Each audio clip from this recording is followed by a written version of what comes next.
और एक और बड़ी खबर आपको बताते हैं, एक बार फिर से पाकिस्तान पर भड़के हैं असदुद्दीन ओवैसी। देखिए, पहलगाम हमले के बाद से ही ओवैसी लगातार भले ही देश के अंदर कितने भी मुद्दे वो सरकार के खिलाफ उठाते रहे हो, लेकिन जब बात आतंकी होती है तो पाकिस्तान को खरी खोटी सुनाने से वो पीछे नहीं हटते। दरअसल असदुद्दीन ओवैसी एएमआईएम प्रमुख है, वो किशनगंज में रैली कर रहे थे। उसी दौरान उनके द्वारा क्या कुछ बयान दिया गया, आपको सुनवाते हैं। पाकिस्तान एक फेल्ड नेशन है और याद रखिए, ये ताकतें कभी भी भारत को सुकून से रहने नहीं देंगी। आज वक्त है कि हम इनको एक मौसर जवाब दें ताकि हमेशा के लिए ये दहशतगर्दी का ये जहर हमेशा के लिए खत्म होकर रह जाए। जिस जगह पर इतने टूरिस्ट हैं वहां पर एक पुलिस वाला नहीं है। बॉर्डर कैसा क्रॉस करके आए, कौन जिम्मेदार है इसका? अगर वो पहलगाम तक आ गए तो श्रीनगर तक भी पहुंच सकते। इन कब्रियों ने जो हरकत की, वहां पर नाम पूछकर गोली मारे, समुदाय पूछकर मारे, तो ये इसकी अकाउंटेबिलिटी तो होनी चाहिए। अंग्रेजी का एक बहुत बड़ा अखबार है टाइम्स ऑफ इंडिया, मैं समझ नहीं पा रहा हूं कि उन्होंने इस तरह की हेडलाइन कैसे कैरी की कि कलमा सेव देम। कल शाम में 6:30 बजे तेलंगाना के चीफ मिनिस्टर एक all party candle light march necklace क्या है वो पीपुल्स प्लाजा के पास करने वाले हैं। हमको एक होकर इस अपने मजहब पे चलते हुए, उसके बावजूद भी हम इस बात का ख्याल रखें कि ये हमारे देश का मसला है, मुल्क का, वतन अजीज का मसला है। हमने तो इंडस वाटर ट्रीटी को भी खत्म कर दिया, वो रोक लगा दी उसके ऊपर। तो अब ये बताइए पानी कहाँ रखेंगे हम लोग? डैम बनाना पड़ेगा ना आपको। जो आतंकवादी दहशतगर्दों ने जो बर्बरियत के मजाहरे किए हैं पहलगाम में, और वो नाकाबिले बयान है, वो तकलीफदेह हैं, दर्दनाक है, और जितना भी उसका हम कंडेम करें कम है। क्योंकि वो लोग तो अपने आप को हैवानात और बदतरीन जानवरों से भी ज़्यादा गिरी हुई हरकत उन्होंने की है। और किसी के मज़हब का नाम पूछकर ये बात उनकी जान लेना, ये सरासर गलत है, जुल्म है। और हम उम्मीद करते कि इंशाअल्लाह ताला अल्लाह सुब्हानहू ताला उनको दुनिया में भी और आखिरत में भी उन दहशतगर्दों को सख्त अजाब से नवाजेगा, और उनके ऊपर जो लोग बैठे हुए हैं वो भी तबाह व बर्बाद होंगे।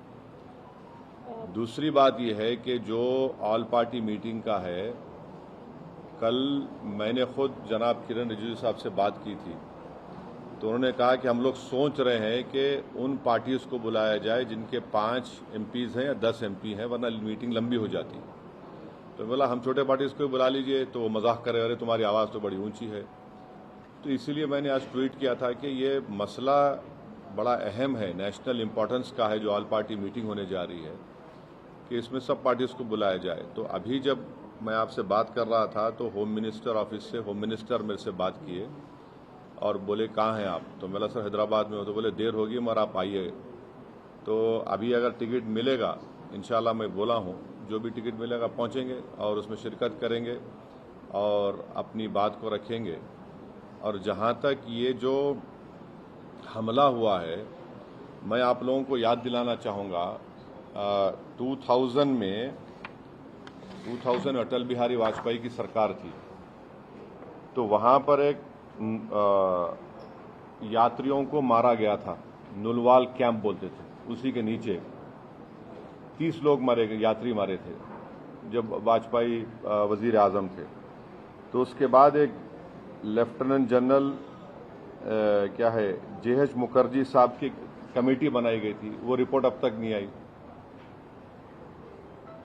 तो ये ऐसा नहीं है कि इन्होंने इस जगह का पहले इंतखाब किया। दूसरी बात यह कि जिस जगह पर इतने टूरिस्ट हैं वहां पर एक पुलिस वाला नहीं है, एक CRPF का कैंप नहीं है, कोई सिक्योरिटी के लोग नहीं है। तीसरा यह है कि जो वहां पर जो क्विक रिएक्शन टीम थी, CRPF के 2 यूनिट है, जो उनको ऊपर जाने में 1.25 घंटा लगा, और इन ने जो हरकत की वहां पर नाम पूछकर गोली मारे, समुदाय पूछकर मारे, तो ये इसकी अकाउंटेबिलिटी तो होनी चाहिए। और यकीनन ये दहशतगर्द हमारे पड़ोसी मुल्क पाकिस्तान से आए, पाकिस्तान के आईएसआई, पाकिस्तान के जो उनका इस्टेब्लिशमेंट है, उनकी पूरी तायीद और पूरी सपोर्ट उनको हासिल है। चौथी बात यह है कि ये बॉर्डर कैसा क्रॉस करके आए, कौन जिम्मेदार है इसका? अगर वो पहलगाम तक आ गए तो श्रीनगर तक भी पहुंच सकते। कितनी दूर है श्रीनगर वहां पे लोगों के लिए? तो ये यकीनन अकाउंटेबिलिटी फिक्स होनी चाहिए और इन जालिमों से, जिन 26 लोगों की जानें ली हैं, उनसे इंसाफ उसी वक्त होगा जब अकाउंटेबिलिटी भी फिक्स होगी और इन लोगों को कैफर किरदार तक पहुंचाएंगे, इन दहशतगर्दों को।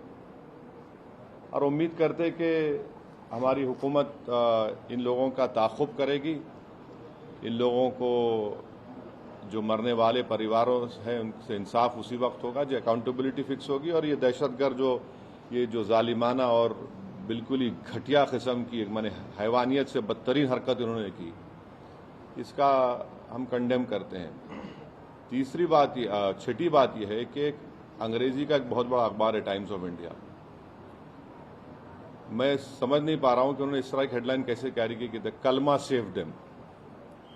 आप इस तरह की हेडलाइन कैसे लगाते बताइए? आप तो पूरे मुसलमानों को ही आप दोषी करार दे रहे हैं। भाई वो आतंकवादियों का कोई मजहब नहीं होता,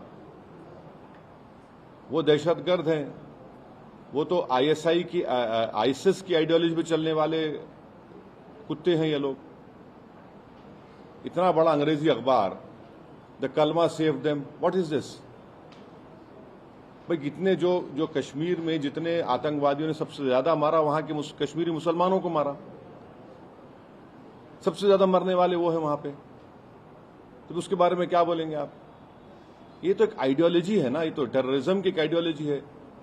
तो बड़ी अफसोस की बात है कि इतना बड़ा अंग्रेजी का अखबार होकर आप इस तरह की हेडलाइन कैरी करते थे, द कलमा सेव देम और द कलमा was the difference. You cannot carry such headlines. You cannot generalize the whole great religion of Islam. तो नहीं सुन तो लीजिए। अगर आप ऐसा ही इस तरह की अगर आप हेडलाइन लिखेंगे तो आप तो जो कमीने शैतान बैठे हैं पाकिस्तान में, उनको तो खुश कर रहे हैं आप, उनको तो खुश कर रहे हैं आप। अफसोस की बात है ये।